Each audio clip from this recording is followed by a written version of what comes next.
Put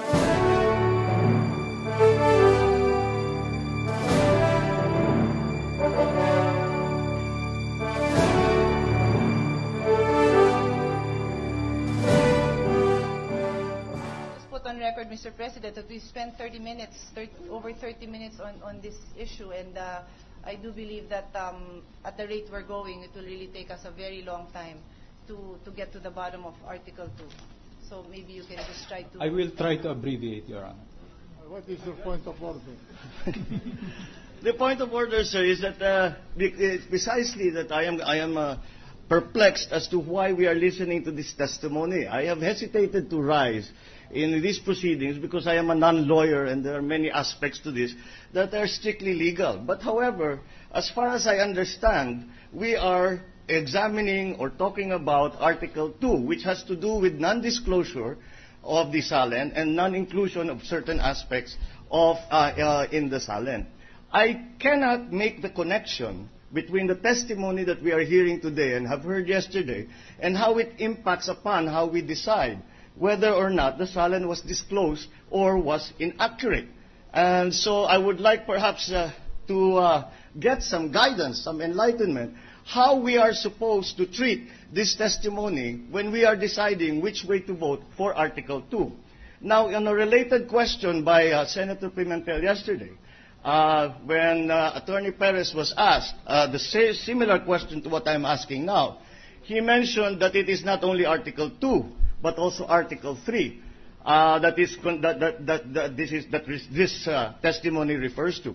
But I looked at Article 3, Mr. President, and all Article 3 talks about is the flip-flopping of the Supreme Court on the issue of the cityhood of 16 cities. I cannot figure out how the discount and what the reasons the change in price and what the reasons those changes were made from impact upon the issue of Article 2, which is non-disclosure of the SALN and non-inclusion of the SALN. So perhaps the defense can help me here, because as I said, maybe my lack of legal training is showing through. But yes, I hope you can enlighten me. Mr. Witness, ilan pong penthouse doon sa Bellagio?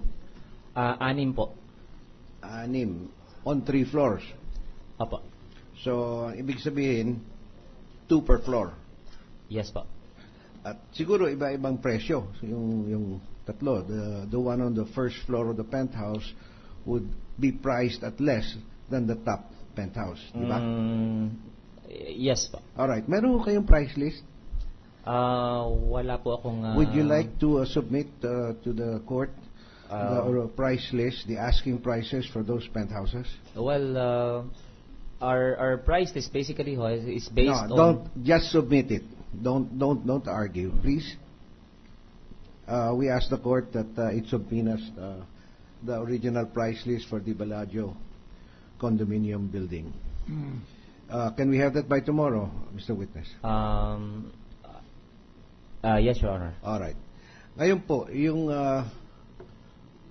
damage, anong klaseng damage na sustain ng penthouse ni Chief Gaya Justice po nung nabanggit ko kanina, nagkaroon po ng leakage na iwan po. Ibig sabihin mo water damage lang? Water damage po. And, water damage, in my experience, is one of the least.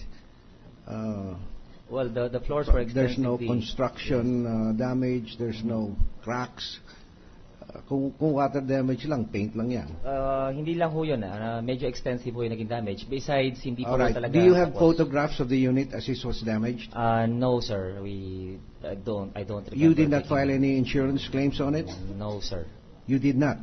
Not that I know of, sir. Will you please check? Because it's very normal that if there is any sort of damage, there is a claim that is made and photographs are taken. You're under oath, Mr. Witness. Yes, sir. Do you know that for Yes, a fact, sir. that no claims were filed? I don't know that for a fact, All right, sir. so you said there was none. So you were not telling the truth. No, I don't know that for a fact, sir. All I said was that normally there should be... Never mind normally. I'm asking you specifically, in this case, if any claims were filed. I'm not aware of... All right, that, will you find out and let the court know tomorrow? I will, Your Honor. Thank you.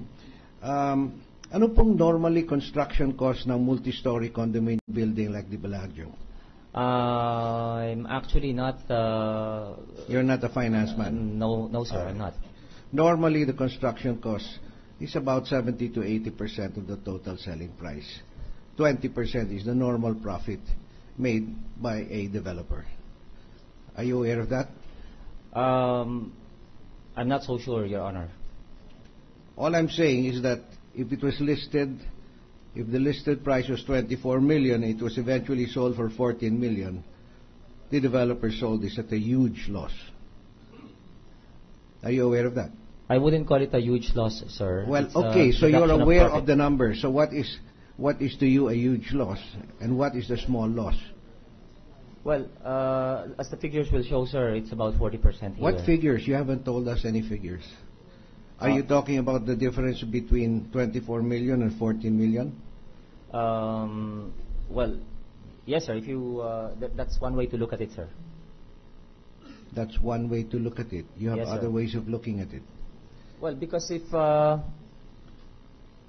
from a normal selling price of 24 million and we ended up selling it for 14.5, that's quite a reduction, sir. But as I've mentioned earlier, there's a reason for this, and I was explaining it. Yes, and we're trying to probe if that reason is valid. Now, that's why we're asking for photos, because in my experience, water damage is one of the least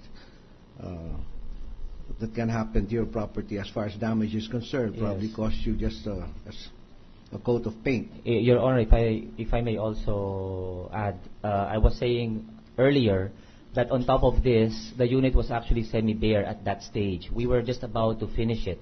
We were going to complete it, and then some parts of it were damaged. You are saying that the unit was semi-bare. That's Would you correct. please describe what semi-bare means? Well, it's not 100% finished, Your Honor. Well, we know that, but yes, I mean, sir. you know, what is missing?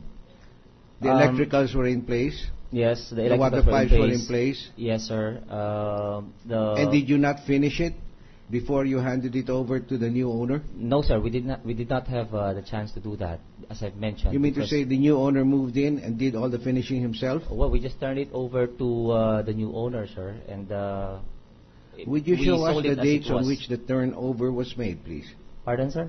Show the court the date on which the turnover was made. I don't have it with me, sir. Yes, will you submit it to the court? Yes, sir. I will. Now, essentially, Yes. a developer will never turn over a unit that is not finished and not up to spec, because the contracts would all reflect representations and warranties, particularly in a condominium building. So we doubt very much if you're being very accurate this afternoon. In any case, my 2 minutes are up, Mr. Senate President. Thank you very much. Times were getting to be difficult. People were losing their shirt. I was losing my hair. So things were getting difficult for us. So I had to make a decision. It was the tail end of 2008, and I had to make that decision, Your Honor.